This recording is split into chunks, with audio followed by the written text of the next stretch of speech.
Nama saya Erik. Ini kisah mistis saya sendiri yang berprofesi sebagai ojol. Seperti biasa, pukul 11 siang saya berangkat kerja. Hari itu Jumat Legi. Ya, waktu itu adalah wetonku. Weton adalah hari kelahiran menurut kalender Jawa. Keluargaku sudah mengingatkan untuk libur saja, karena pasti ada kejadian aneh-aneh nantinya. Tapi aku pikir sekali ini saja, sekalian sholat Jumat. Jam menunjukkan setengah 12 siang. Saya hendak mematikan aplikasi. Belum sempat mematikan, ada orderan masuk. Mau saya cancel tapi masih 3 orderan pertama.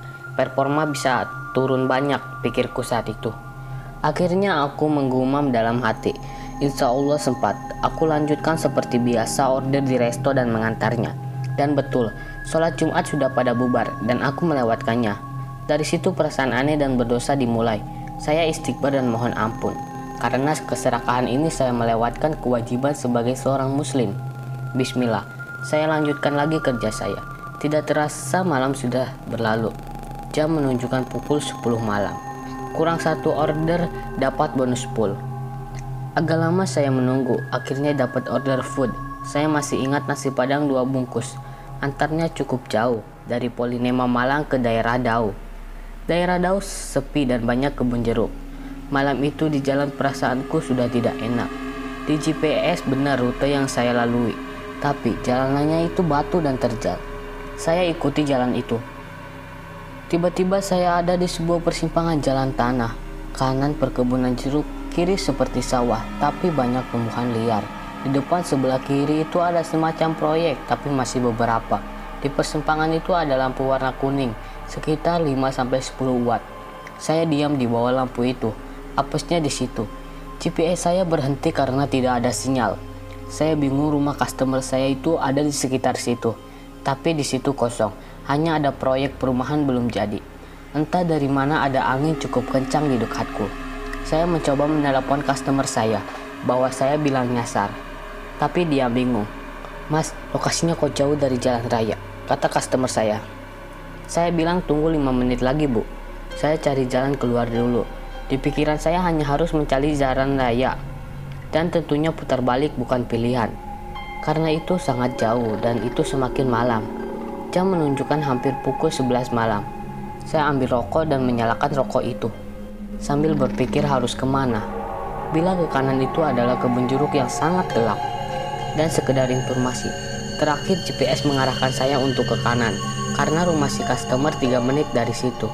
Tapi saya berani bersumpah, siapapun orang gak akan percaya bahwa itu ada jalan.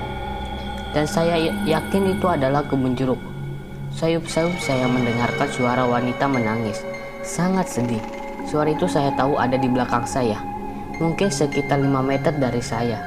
Saya melihat kesepian motor, tidak ada siapa-siapa. Saya coba untuk cuek. Saya pikir, saya lebih takut begal daripada begituan. Ya, makhluk halus. Tidak lama ada lagi suara cewek ketawa. Dan itu sangat jelas dan lebih dekat. Seperti pas di boncengan motor saya. Saya merinding di situ. Udah gak beres saya pikir.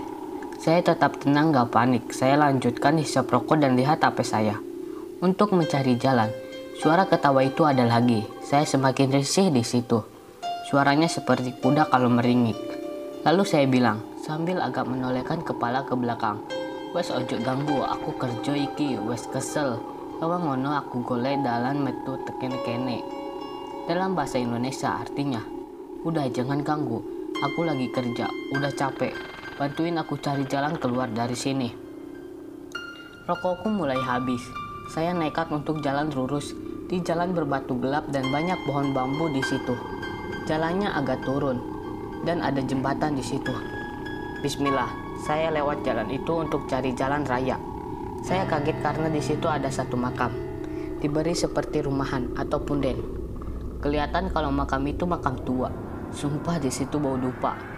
Nyengat banget baunya. Saya baca ayat kursi di situ. Saya baca doa dan terus istighfar. Saya melewati jembatan kecil di situ. Di situ hawa mulai berbeda. Saya merasa hawa dinginnya malang. Bukan hawa dingin kayak di belakang tadi. Alhamdulillah saya menemukan jalan raya dan itu lumayan ramai. Banyak motor, banyak mobil lewat. Tapi pada saat saya di persimpangan itu, sama sekali saya tidak mendengarkan suara kendaraan lain. hanya ada jangkrik dan suara angin kencang tadi. Saya lupakan itu semua dan antar orderan, ini pikirku. Dan anehnya, rumah customer saya tidak jauh dari jalan raya itu, hanya beberapa puluh meter. Saya hanya mengucap syukur. Mungkin ini dosa saya karena tidak sholat Jumat dan tidak mendengar nasihat keluargaku.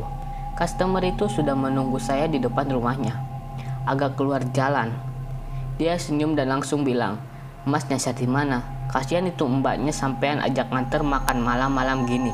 Sambil lihat ke arah motor dan senyum, seakan menyapa yang di motor.